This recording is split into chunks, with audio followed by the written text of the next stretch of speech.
കേരളം കണ്ട ഏറ്റവും വലിയ പ്രകൃതി ദുരന്തമായി മാറുകയാണ് മുണ്ടക്കൈയിലെ ഉരുൾപൊട്ടൽ. എങ്ങും നിലവിളികളാണ്. മുണ്ടക്കൈയിലുണ്ടായ ദുരന്തത്തിൽ കുരുന്നുകളടക്കമുള്ളവർ മരിച്ചുവെന്ന വാർത്തകൾ മലയാളികളുടെ ഹൃദയം തകർക്കുന്നതാണ്.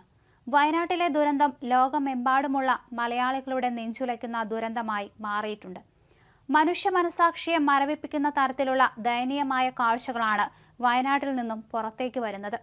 തീരാ നോവായ ഈ ദുരന്തം നടന്നതിന്റെ തൊട്ടടുത്ത ദിവസമായ ഇന്ന് മലയാളത്തിലെ 5 പത്രങ്ങൾ ഇറങ്ങിയത് ഒരേ തലക്കെട്ടിൽ. ഉള്ളുപൊട്ടി എന്ന ഒരേ തലക്കെട്ടിലാണ് ദുരന്തത്തെ ഇവർ വിശേഷിപ്പിച്ചത്. ദുരന്തത്തിലെ റിപ്പോർട്ടിംഗിലെ അച്ചടി, മാധ്യമങ്ങളുടെ ഐക്യവും യോജിച്ച വിലയിരുത്തലും വ്യത്യസ്തമായി മാറി.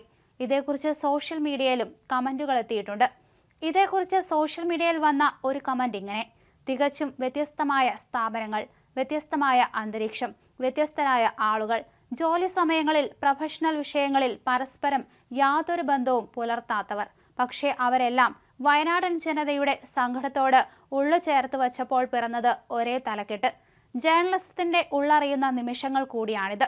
ജീവൻ പണയപ്പെടുത്തിയും സൗകര്യങ്ങൾ നോക്കാതെയും പാറക്കൂട്ടങ്ങളും ചെളിയും പുതഞ്ഞ മണ്ണിൽ അപരന്റെ ജീവന് വേണ്ടി തിരയുന്ന രക്ഷാപ്രവർത്തകർക്കും ആ ദുരന്ത കാഴ്ചകൾ പുറം ലോകത്ത് എത്തിച്ചു ഉള്ളുപൊട്ടിയ മനുഷ്യർക്ക് സാന്ത്വനമേകാൻ ശ്രമിക്കുന്ന മാധ്യമപ്രവർത്തകർക്കുമൊപ്പം ഉള്ളു ചേർത്ത് വയ്ക്കുന്നു.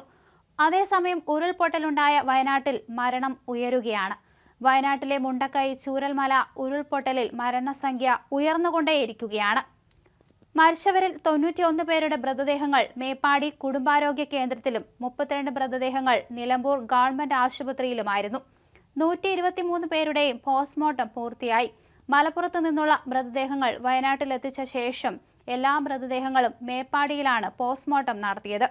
പരിക്കേറ്റ 195 പേർ വിവിധ ആശുപത്രികളിലായി ചികിത്സയിലുണ്ട്. ഇതിൽ 190 പേർ വയനാട്ടിലും 5 പേർ മലപ്പുറത്തുമായിരുന്നു. വയനാട്ടിലെത്തിയ 190 പേരിൽ 133 പേർ വിംസ് മെഡിക്കൽ കോളേജ് ആശുപത്രിയിലും 28 പേർ മേപ്പാടി കുടുംബാരോഗ്യ കേന്ദ്രത്തിലും 24 പേർ കൽപ്പറ്റ ജനറൽ ആശുപത്രിയിലും 5 പേർ വൈത്തിരി താലൂക്ക് ആശുപത്രിയിലും എത്തി. നിലവിൽ 97 പേർ വയനാട്, മലപ്പുറം ജില്ലകളിലായി ചികിത്സയിലുണ്ട്. ഇതിൽ 92 പേരും വയനാട്ടിലാണ്. നിരവധി പേരാണ് ഇപ്പോഴും പലയിടങ്ങളിലും കുടുങ്ങിക്കിടക്കുന്നത്. അതേസമയം പലയിടത്തും രക്ഷാപ്രവർത്തനത്തിന് വെല്ലുവിളിയായി മാറുന്നത് അങ്ങോട്ടേക്കുള്ള വഴികളാണ്. എല്ലാം തകർന്നടിഞ്ഞ സ്ഥിതിയാണ്. എന്തായാലും 400-ലധികം വീടുകളുണ്ടായ സ്ഥാനത്തിപ്പോൾ 30 വീടുകൾ മാത്രമേ ഉള്ളൂ. മേൽക്കൂര നീക്കി കോൺക്രീറ്റ് പൊളിച്ചു വേണം ഓരോ കെട്ടിടത്തിനുള്ളിലെ മനുഷ്യരെ പുറത്തെടുക്കാൻ. എന്തായാലും മുണ്ടക്കൈയിൽ രാവിലെ തന്നെ രക്ഷാപ്രവർത്തനം ആരംഭിച്ചിരുന്നു. കണ്ടെടുക്കുന്ന മൃതദേഹങ്ങൾ ഹെലികോപ്റ്ററിൽ പുറത്തെത്തിക്കും. താൽക്കാലിക പാലം രക്ഷാപ്രവർത്തനത്തിന് പുതുവേഗം നൽകിയിട്ടുണ്ട്.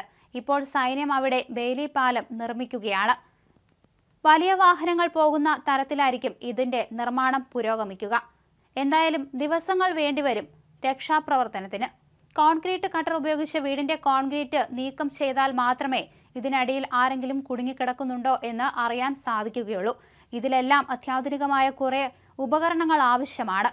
ആദ്യം വീട്ടിനുള്ളിൽ ആരെങ്കിലും ഉണ്ടോ എന്നുള്ള കാര്യത്തിലാണ് രക്ഷാപ്രവർത്തകർ ഉറപ്പുവരുത്തുക.